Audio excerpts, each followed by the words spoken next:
What if I told you that a poor nanny, called foolish by everyone, once adopted 3 abandoned boys no one wanted, and 25 years later, those boys returned as millionaires to give her the greatest surprise of her life? This is a story of sacrifice, love, and miracles. They called her foolish, a poor black nanny with barely enough money to feed herself. Yet she did the unthinkable. She walked into an orphanage and adopted 3 little boys nobody else wanted. People said she would fail, that she was ruining her life. But decades later, those same boys, now millionaires, came back and changed her life forever. The story begins in Birmingham, England, where Mary Johnson lived in a tired red brick house. Mary had no husband and no children of her own, but her heart longed for family. She worked as a nanny, always caring for other people's children while struggling to survive poverty herself. One rainy afternoon, she walked past an orphanage and heard children laughing. She stepped inside and saw 3 little boys sitting alone in the corner: James, Daniel, and Michael. Each carried pain beyond their years. Addiction, prison, and tragedy had taken their families away. They were unwanted, forgotten. And in that moment, Mary felt God whisper, "These are your children." The orphanage director doubted her. "You don't have much money. Adopting 1 child is hard. 3 is impossible." But Mary stood tall. "Impossible for you maybe, but not for me. I've got nothing but love to give them." After endless paperwork, interviews, and whispers from neighbors calling her foolish, she finally signed the adoption papers.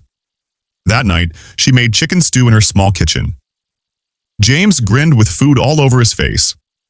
Michael leaned against her arm. Daniel whispered one word she would never forget: "Mama." Life was not easy. Mary worked mornings cleaning offices, evenings cooking at a cafe, and late nights sewing clothes by a dim lamp. The boys wore secondhand shoes and huddled under shared blankets in winter. Sometimes Mary skipped meals so they could eat. Yet she always told them, "We don't have much, but we have each other, and that's more than gold." The boys carried deep scars. James was wild, always in fights. Daniel was quiet, weighed down by anger. Michael was gentle but sickly with asthma. Still, Mary never gave up. When James came home bruised, she held him close. "You are not trash. You are my son, meant for more." When Daniel asked why she loved them, Mary answered, "Because God loved me when I was nothing, and I love you the same way." Despite the struggles, there were moments of joy. One Christmas, Mary couldn't afford toys, so she carved a wooden truck for James, sewed a scarf for Daniel, and gave Michael a second-hand storybook. They squealed with happiness as if she had given them the world. Years passed. Scholarships and hard work took the boys to college. James studied engineering, Daniel pursued law, and Michael learned business. Mary remained in her little house, her hands raw from work, never asking for anything. Her only dream was to see her boys succeed. And succeed they did. James became a celebrated engineer in London, Daniel a respected lawyer in New York, and Michael built a chain of coffee shops across the country. Each one became a millionaire, yet none of them forgot the sacrifices of the woman who raised them.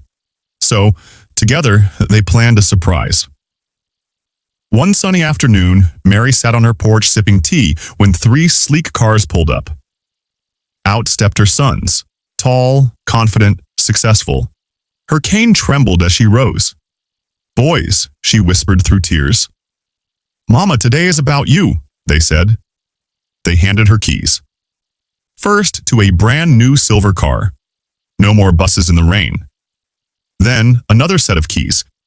This time to a fully furnished house just minutes away with staff to care for her. Mary's knees nearly gave out. "Boys, this is too much." But Daniel steadied her. "No, Mama. It's never enough. You gave us life. This is the least we can do." Finally, Michael handed her a folder. "Mama, remember how you dreamed of owning a cafe? A place filled with love and kindness? Well, we built one for you. It's called Mary's Place." Mary broke down in tears, hugging each son.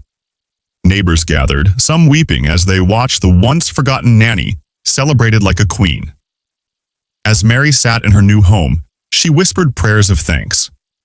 She remembered the hunger, the sacrifices, the cold nights. None of it had been wasted. The lesson was clear. Love is the greatest investment. What you give from the heart always returns multiplied. Inside Mary's place, customers soon felt it. The warmth, the kindness, the invisible embrace of love. On the wall hung a photo of Mary with her 3 sons, smiling. Beneath it were the words, "Love makes family. Family makes miracles." What do you think about this story? Would you make the same sacrifice if you were in Mary's place?